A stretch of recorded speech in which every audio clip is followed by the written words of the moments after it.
Le temps est relatif. Les montagnes et les massifs semblent intemporels.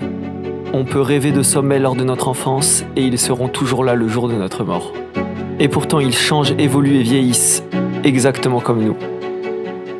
Allant vers le même destin sur différents référentiels.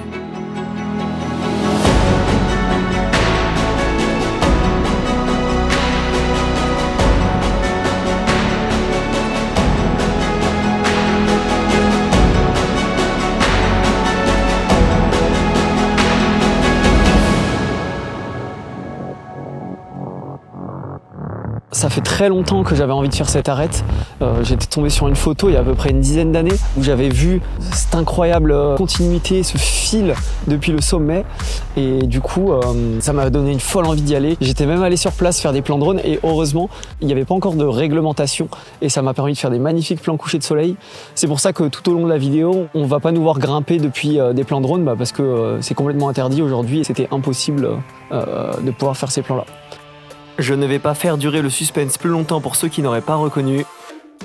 Aujourd'hui, on vous emmène dans le parc national des Calanques de Marseille. Plus précisément dans le secteur des Goudes et elle se trouve à moins de 30 minutes du centre-ville. C'est assez fou d'avoir un tel terrain de jeu aussi proche de la deuxième plus grande agglomération de France.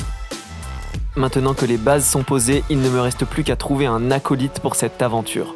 J'ai contacté via les réseaux pas mal de gens pour essayer de trouver quelqu'un de motivé et je suis tombé sur Julien qui m'a dit qu'il était chaud de venir avec moi pour faire cette vidéo. Donc on s'est rencontrés le matin même, je lui ai demandé ce qu'il faisait dans la vie et vous savez ce qu'il m'a répondu?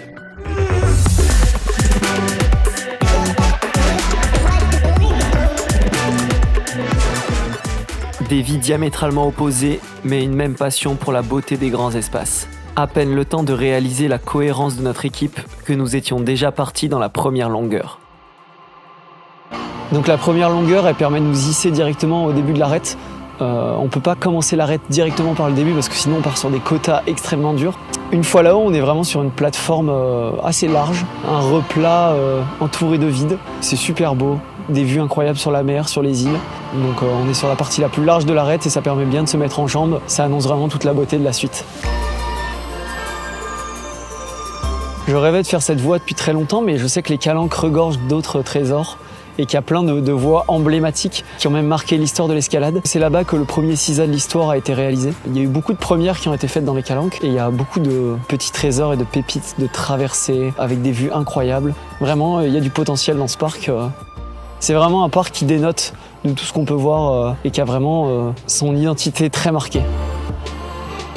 On passe par quelques petits rappels à certains endroits pour pouvoir redescendre, parce que l'arête, je crois qu'elle se fait dans les deux sens.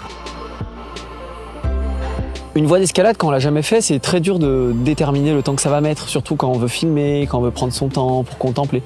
Tant qu'on n'est pas allé dedans, on peut jamais se rendre compte du travail qu'il y a à fournir pour arriver jusqu'au sommet.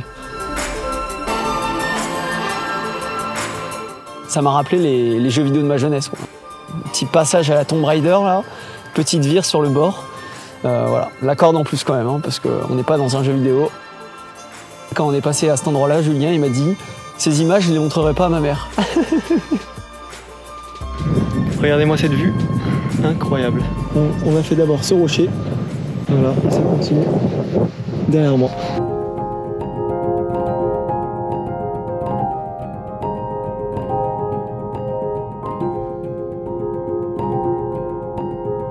Heureusement que Julien était là quand même parce qu'au final il était motivé, il a voulu tout faire en test presque, ça me permettait de plus facilement filmer. Grimper en premier avec la caméra dans le dos, c'est assez risqué, j'en ai déjà cassé une. Merci Julien en tout cas d'avoir pu assurer toute cette journée et qui a permis de faire ces super images. La partie où nous sommes s'appelle les Lames. Maintenant arrivés à la moitié de notre grande traversée, nous avons presque l'impression de nous trouver au centre d'une boussole.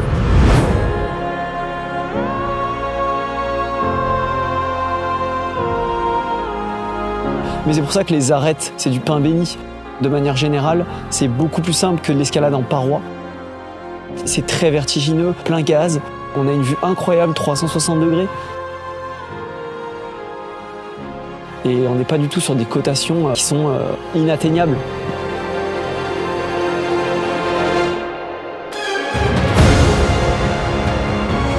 Au final, cette partie, c'était pas du tout la plus difficile techniquement, mais je pense que c'est celle qui faisait le plus peur, parce que c'était très très fin, et on était obligé de passer à califourchon, et vraiment une jambe de chaque côté du vide, vraiment incroyable, surtout qu'il y a un côté qui est vraiment très haut. Ouais, ça faisait un peu sueur. Toute cette partie centrale, de toute façon, ça s'appelle les lames. De toute façon, c'est pas pour rien, c'est la partie la plus fine des arêtes, et c'est vraiment magnifique.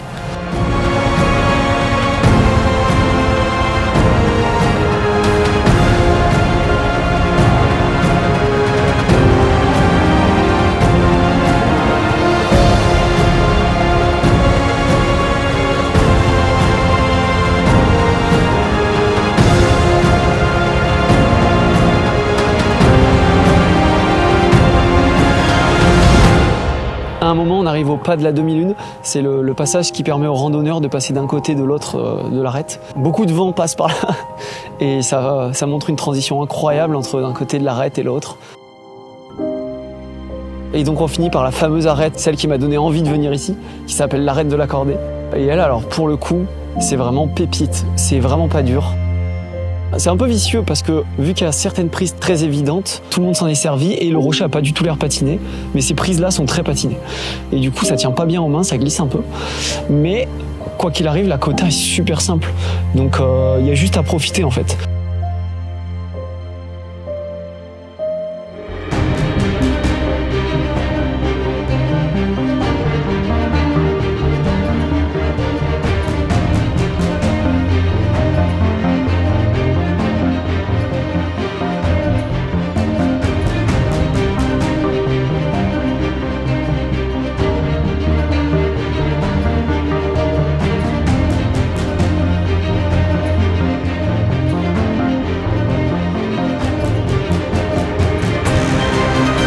D'être sur un toboggan qui part à l'infini jusque dans la mer. C'est vraiment quelque chose.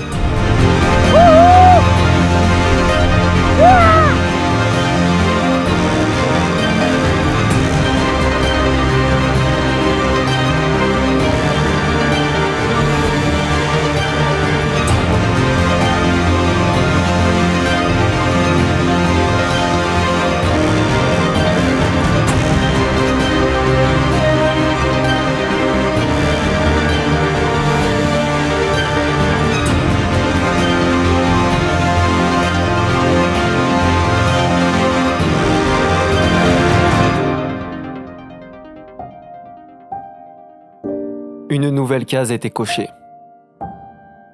On se demande toujours si on en trouvera encore, mais les possibilités sont infinies. Fin de voie. Et là on cherche un petit rappel, un grand rappel pour descendre en beauté. I used to be a free man, did whatever I did please. Ever since she wandered in. On a vraiment de la chance dans ce pays d'avoir accès à tant de diversité. On fait 1 heure de route et c'est comme si on changeait de pays. Je pense que je réaliserai jamais à quel point.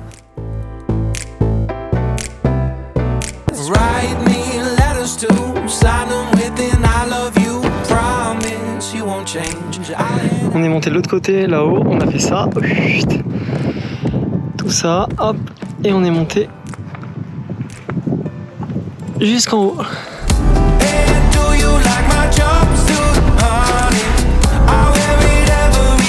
À la fin, pour se rafraîchir, c'était cool. On a pu aller visiter 2 petites grottes où il y avait une source à l'intérieur. Ça a permis de se mettre de l'eau sur la tête, bien fraîche. Et je peux vous dire que ça faisait du bien. Et voilà, ça a pu faire vraiment une aventure complète. C'était le petit bonus imprévu. On espère vraiment que cette nouvelle aventure vous aura plu. Si c'est le cas, n'hésitez surtout pas à vous abonner pour ne rien manquer de ce qui va suivre. De mon côté, je vais aller bosser sur la suite, alors portez-vous bien. Ciao les pouces. She used to keep it casual, but now she's dressing like we're going out. She knows I'm good at keeping secrets, and her whispers are the sweetest sound. She said, come on, lock me up, lights out.